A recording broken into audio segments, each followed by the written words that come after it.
자, 지난 2000년 동안 서양 문명의 중심에 있었던 기독교의 전통과 사유를 역사적, 문화적, 사상 속에서 다시 한번 좀 조명해 보고요. 신앙을 보편적 언어로 이해하려고 노력하는 이걸 갖다가 교양적 접근이라고 합니다. 이 교양적 접근을 제한하는 종교가 율법, 예술, 심의식까지 영향을 미쳐온 맥락들을 함께 살펴보는 책, 오늘 여러분과 함께 같이 다루고자 하는 책은 바로 뭐냐? 교양으로 읽는 기독교입니다. 오늘 세계를 읽는 필수적인 배경이라고 할 수 있겠죠. 안녕하세요. 임 대표입니다. 임 대표의 책잇 아웃에 오신 여러분을 환영합니다. 자, 오늘은 약간 종교적인 색깔이 좀 있습니다. 제가 개인적인 어떤 신앙일 수도 있겠지만 제가 그것을 좀 떠나서 여러분에게 좀 소개시켜 드리고 싶은 것은 2000년 동안 서양 문화 그리고 지금도 전 세계 인구의 3분의 2 이상이 믿고 있고 또 존중하고 있는 이 기독교가 과연 어떠한 종교인가, 이것을 그냥 신학적인 관점이나 기독교인의 관점이라기보다는 조금 더 교양적인 관점, 다시 말해서 연세대학교에서 20년간 또 이 강의를 해온 우리 김학철 교수님의 기독교 교양학이라는 그 과목이 있습니다. 그 과목을 책으로 엮어서 나온 이제 책이 바로 오늘 소개시켜 드릴 교양으로 읽는 기독교입니다. 자, 여러분들 혹시 김학철 교수님 아시는 분은 아시겠지만 제가 좀 간단하게 설명을 해드리면 아주 흥미진진한 부분들이 좀 있어요. 그 중에서도 뭐냐면, 여러분 이혼 숙녀 캠프 들어보셨죠? 거기에 나오는 이호선 교수, 숭실대학교 사이버 그 대학교의 상담학 교수시면서 또 방송 출연도 많이 하시는 이호선 교수의 남편이세요. 두 분이 연세대학교 CC였답니다. 그리고 한 분은 연세대학교 이제 신학과 교수로 지금 있고요. 한 분은 이제 방송 출연도 많이 하시고 또 대학에서 강의도 하시고 우리나라의 아주 호랑이 그 카운셀러 상담사, 좀 부드럽고 좀 온화한 스타일은 오은영 상담사, 우리 오은영 박사님이고요. 그다음에 이호선 교수님은 좀 호랑이 스타일로 하고 계시죠. 그분의 바로 남편이세요. 그래서 이분이 기독교 이쪽뿐만 아니라 세바시, 그다음에 JTBC의 차이나는 클래스, 그다음에 잘잘법이라고 CBS에서 나오는 건데 CBS 잘잘법, 그다음에 또 3프로 TV 엄청나죠. 유튜브를 배경으로 한 언론 이쪽 미디어 쪽에서 아주 큰 영향을 끼치는 3프로 TV까지도 나오셔서 좀 기독교라는 종교에 대해서 조금 더 좀 대중화, 아니면 좀 편하게 이런 분들이 좀 보고 또 같이 공감할 수 있는 그런 내용들을 갖다가 만드셨던 분입니다. 자, 여러 가지 책들도 많이 쓰셨고요. 한데 오늘 여러분과 함께 좀 살펴볼 이 책은 이제 교양으로 읽는 기독교라는 책을 좀 중심으로 해서 좀 보도록 하겠습니다. 자, 이 책은 어떻게 구성이 되어 있나 그런 좀 궁금하겠죠. 그래서 먼저 이 책에 대한 구성을 좀 살짝 볼게요. 구성은 어떻게 되냐면, 첫째 이제 1장 기독교와 이제 교양. 이 교양에 저는 제가 좀 이따 말씀드리겠지만 책에 있는 내용에서도 교양이 있다 그러면 뭔가 이렇게 점잖고 뭔가 이렇게 젠틀하면서도 뭔가 네, 안녕하세요. 이렇게 좀 위품 있는 이런 뜻인데 교양이 그 뜻이 아니더라고요. 그래서 교양이란 무엇인가? 그다음에 이제 호모 사피엔스는 호모 렐리기우스다. 뭐냐면 종교. 그러니까 사피언스는 이제 종교적인 어떠한 그런 것들을 항상 가지고 왔다. 이렇게 해가지고 이제 종교와 문화에 대한 기독교에 대한 이야기들을 시작을 하고요. 2장에서는 기독교의 중심은 이제 예수라는 인물에 대한 이야기들, 역사적인 이야기들 이런 것들을 좀 얘기하고요. 3장에서는 기독교의 탄생이 어떻게 되어졌나. 이제 예루살렘부터 시작하는 공동체가 이제 전 세계로 흩어지게 되고 이것들이 선교로서 또 많이 움직이게 된 것들. 그리고 이 안에 또 보니까 우리는 잘 모르고 있지만 예를 들어서 저런 거죠. 일반적으로 기독교하면 크게는 캐톨릭하고 프로테스탄트, 개신교 이렇게 두 파트로 나누는데 그거 말고도 이제 동방 정교회나 또 러시아 정교회, 그다음에 에디오피아 정교회 이렇게 또 한국에서는 많이 알려져 있지만 제가 있는 호주에서는 그래도 이 정교회들이 좀 있거든요. 그래서 그 정교회에 대한 이야기들도 좀 담겨 있습니다.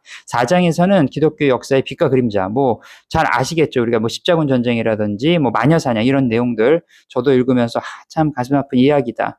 어디나 모든 것이 100% 다 잘 되는 건 없구나 이런 생각도 좀 하고요. 그리고 이 부분들이 되게 인상 깊었어요. 5장에서는 기독교 확장에 대해서 얘기하는데 도대체 이단과 사이비는 무슨 차이가 있는가 이런 거죠. 뭐 이단이라고 얘기하는 건 정통 교리에서 좀 벗어난 사람들 이단이라고 얘기하지만 우리가 지금 뭐 한국 사회도 되게 시끌벅적하는 신천지라든지 뭐 이런 사이비들 있잖아요. 통일교라든지 이런 사이비들은 어떤 교리적인 문제를 떠나서 그건 당연한 거고 사회적으로 큰 문제를 일으킨 집단을 사입이라고 한다. 이렇게 사입이 사회적 뭐 이렇게 좀 연관을 지으면 좋을 것 같아요. 6장에서는 기독교와 오늘날의 삶의 의미에 대한 얘기인데 삶의 어떤 의미들, 허무주의에 대한 것들, 그다음에 기독교 신앙의 진짜 말하는 것은 무엇인가에 대한 이야기를 하고 있습니다. 자, 그럼 지금은 이제 책에 있는 내용들을 또 제가 여러분과 함께 하나씩 좀 나눠보도록 하겠습니다. 자, 죄송합니다. 그 전에 먼저 해야 될 길이 있네요. 바로 이거죠. 이 책에 대한 전반적인 이제 설명을 좀 다시 좀 해드려야 되겠죠. 자, 여기 이제 있습니다. 기독교 교양이라는 것은 이제 보편적인 언어로 얘기를 하실 때 이제 기독교를 좀 편안하게 여러분들에게 이해시키고 또 이것들에 살아갈 힘을 기독교 교양이다라고 저자가 얘기를 하고 있습니다. 자, 책 속에서 또 좀 아까 말씀드린 것처럼 2000년 동안 특히 서양 문명의 중심 문화를 이루고 있었던 것, 지구 세계 인구의, 죄송합니다. 제가 3분의 2라고 했는데 3분의 1이죠. 3분의 1을 차지하고 있는 기독교인들의 담겨있는 서양력, 법률, 윤리, 예술들 이런 것들. 근데 기독교 없이는 이걸 설명할 수 없기 때문에 기독교적인 유산들이 많다는 거죠. 그 기독교적 유산들을 어떻게 이어져 왔는가. 그리고 기독교는 또 믿음과 전통을 넘어서 인간 존재의 근원적인 질문들, 예를 들어 공동체 윤리라든지 예술과 문학이라든지 시민정신, 정치와 과학도 포괄하는 어떤 이런 모든 것들이 어떻게 이루어져 있는가를 이 책에서, 책이 두껍진 않아요, 여러분. 근데 좀 잘 넘어가고 앞에 부분이 약간 이제 철학적인 얘기들 때문에 좀 막히는데 괜찮습니다. 금방 쭉쭉쭉쭉 넘어가니까 여러분들 괜찮으실 것 같아요. 또 기독교인이라면 또 기독교인이 믿는다는 것은 어떤 것을 얘기하는 건지, 또 보편적인 언어에 대한 이해들, 그리고 개인의 신앙들이 어떻게 형성이 되어 있는지 뭐 이런 얘기들이 또 이 책에 들어져 있습니다. 특별히 뭐 비기독교인이나 그다음 비종교인들, 그러니까 나는 종교가 없어요. 나는 뭐 아예 그냥 신은 없다고 믿는 사람들이나 아니면 신은 제가 종교가 있지만 기독교인이 아닌 분들도 있을 수 있잖아요. 이런 분들도 기독교라는 것이 도대체 무엇인가, 이제 교양적으로, 그다음에 오늘 세상들을 형성하고 있는 이 종교의 어떠한 역할들, 이런 것들에 대해서 좀 같이 볼 수 있는 내용들이 있습니다. 앞에서 말씀드린 것처럼 뭐 다종교, 다문화 사회를 살아가는 데 있어서 교양인이라면 필수적으로 좀 이 종교라는 것은 어떻게 형성이 되었나, 뭐 기독교뿐만 아니고요, 불교나 이슬람도 마찬가지고요, 어떻게 형성이 되었나 정도는 알고 있는 것이 또 우리 교양인의 자세가 아닌가라는 얘기를 하고 있습니다. 자, 이 책 내용들이 대략 이 정도 들어가 있고요. 오늘은 책에 있는 내용들 가운데 그 페이지에 있는 내용들을 여러분과 또 조금 더 깊이 있게 나눠드리도록 하겠습니다. 자, 페이지 12페이지입니다. 자, 들어가는 말에 있는 건데요. 기독교인이라면 자신이 믿는 신앙을 보편적 언어로 이해하려는 노력이 필요합니다. 내 신앙이 어떻게 형성되었고 무엇을 의미하며 어디로 향하는지 역사, 문화, 사상, 다양한 측면에서 숙고해 보아야 합니다. 자신의 신앙의 위치를 점검할 필요도 있습니다. 반대로 비기독교인 또는 비종교인에게는 기독교란 종교가 우리 이웃이자 오늘 세상을 형성한 낯선 종교의 힘과 전통에 익숙해지는 기회가 됩니다. 이 책을 쓴 목적에 대해서 이렇게 좀 얘기를 하고 있죠. 그래서 이 책을 읽는 분들에게 도움이 좀 될 거다라는 생각을 합니다. 자, 페이지 18에서 19페이지인데요. 이 부분 아주 여러분, 저는 되게 인상이 깊었어요. 뭐냐면 교양이란 무슨 뜻인가요? 교양. 자, 제가 한번 읽어드릴게요. 교양이라는 말은 일상에서 다양하게 쓰입니다. 많은 사람들이 교양 있는 사람이라고 하면 미술이나 클래식, 음악 등을 즐기는 사람, 풍부한 문화 지식을 가진 사람, 혹은 말투나 태도가 세련되고 남에게 호감을 주는 사려 깊은 사람을 떠올리곤 합니다. 그러나 이 책에서 말하는 교양은 이러한 용례와 조금 다릅니다. 18세기 말 19세기 독일에서는 교양의 현대적 개념에 큰 영향을 준 빌둥 개념이 강조됩니다. 자, 빌둥이라고 얘기하더라고요. 빌둥은 인문학, 예술, 철학, 과학 등 여러 분야의 지식을 통해 인간이 자기 자신을 더 깊이 이해하고 사회 및 세계와 의미 있는 관계를 맺는 주제로 형성한다는 것을 의미합니다. 이처럼 근대적 교양은 자유인에 적합한 소양인 동시에 끊임없이 자기 형성과 시민성, 비판적 성찰의 능력을 중시하는 교육의 목표로 발전해 왔지요. 자, 1장. 기독교와 교양은 무엇인가에 대한 이야기를 할 때 이야기를 하고 있어요. 자, 여기서 지금 말씀드리고 싶은 게 뭐냐면 교양이다라는 건 뭐냐면 좀 더 자유인이 갖출 수 있는 능력이라는 거예요. 그러니까 이 사람이 교양이 있어라는 것은 자유인으로서 한쪽에 우리가 생각할 때 내가 믿는 종교만 알고 있거나 아니면 내가 가지고 있는 신념만 알고 있다라고 생각을 하면 사실은 큰 오산에 부딪힐 수 있는 거죠. 자유인이란 더 많은 것들을 알고 그중에 내가 선택을 할 수 있다는 거죠. 그래서 이 책은 이렇게 교양으로 읽는 기독교를 교양, 자유인이 가지고 있는 어떠한 지식의 폭을 넓히고자 해서 이 책을 썼다라고 얘기를 하고 있습니다. 자, 이번에 59에서 60페이지예요. 기독교는 당연히 종교입니다. 기독교는 삼위일체 하나님과 그분이 거하시는 하늘이라는 상징 세계가 일상 세계와는 구별이 되어 있고 이 둘 사이를 매개하는 그리스도와 성령이 있으며 하늘과 땅이 서로 교류한다는 전제합니다. 자, 기독교는 우리가 무엇인지 지금 어디에 있고 어디로 향하는지를 말하려고 합니다. 그리고 그것을 파악한 인간은 그에 걸맞는 제의를 지니고 윤리를 실천합니다. 이를 통해 내적 동기와 정서와 의지가 형성되고 그것을 표현하지요. 또 교회라는 공동체가 모여서 특정한 기능을 수행하지요. 기독교는 종교입니다. 기독교를 타 종교와 구별하는 구분점은 무엇일까요? 저는 기독교를 예수를 그리스도로 믿고 고백하는 사람들의 종교라고 정의하고자 합니다. 그리고 기독교인들은 예수가 자신의 삶에서 중요한 존재임을 인정하고 스스로 기독교인이라고 자기 정체성을 고백하는 사람이라고 말할 수 있습니다. 이렇게 해서 기독교는 어떤 종교다 물어보면 예수 그리스도를 믿고 고백하는 사람들의 종교 이렇게 표현을 하면서 어떤 기독교에 대한 것들을 정확하게 정리를 해 주었습니다. 자, 이번에는 그렇다면 기독교 아까 얘기했던 중심 주제인 예수와 기독교가 어떤 연관이 있는지 페이지 90에서 92페이지입니다. 자, 우리가 잘 아는 의사이자 신학자 알버트 슈바이처는 19세기 역사적 예수 연구의 역사를 총결산한 명저에서 연구를 수행한 학자들 모두가 결국 자신이 말하는 이상적 예수상, 특히 19세기 자유주의 신학적 윤리를 투명한 역사 속 예수를 내세웠을 뿐이라고 비판한 바 있습니다. 그러니까 이런 얘기, 그러니까 역사적인 예수를 막 증명하려고 했던 것들이었다. 그들이 자유주의의 어떤 신학이다. 이걸 다 비판했다는 거죠. 누가? 알버트 슈바이처. 의사이기도 하지만 신학자이기도 해요. 이 사람이. 이 연구가 시작한 지 100년이 훌쩍 넘었고 방법도 한층 정교해졌지만 해석학적 순환이라는 한계를 완전히 극복할 수는 없었던 것입니다. 연구자들의 자기 이해가 예수 연구의 결과 안에 담겨 있음에도 역사 속 인물로서의 예수를 연구하려는 시도는 충분히 의미가 있습니다. 추상적인 철학적 언어와 경직된 신학적 언어의 틀을 넘어서는 이러한 노력은 우리의 예수 이해에 더욱 풍부하고 다중적인 의미를 부여하게 되니까요. 그래서 예수가 역사적으로 있었던 인물이냐 아니면 당군처럼 이렇게 상상 속에 아니면 신화 속의 인물이냐라는 얘기를 많이 할 때 역사적 근거 속에서는 예수는 실제 했던 인물이다라는 것들이 많이 이제 증거되고 있다라는 얘기를 하고 있는 거겠죠. 자, 이번에는 기독교 탄생에 또 영향을 끼쳤던 이야기들 한번 봐야겠죠.